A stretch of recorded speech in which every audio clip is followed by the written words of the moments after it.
আসসালামু আলাইকুম সুপ্রিয় দেশবাসী।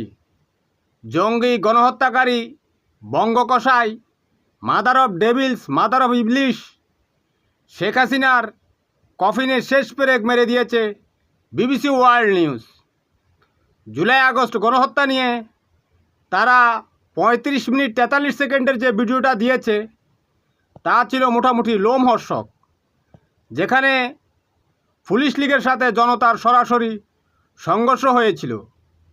নিরস্ত্র জনতা সশস্ত্র জঙ্গি পুলিশ লীগের সাথে লড়াইয়ে লিপ্ত হয়েছিল যাত্রাবাড়ি এবং সায়দাবাদ এলাকায়।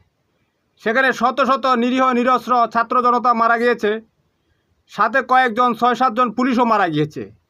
পুলিশের সাক্ষ্য অনুযায়ী তা বোঝা গেছে। তো জঙ্গি গণহত্যাকারীর বিরুদ্ধে যে বিবিসি প্রতিবেদনটি দিয়েছে, এটা জাতিসংঘ, হিউম্যান রাইটস ওয়াচ সহ সবাই এই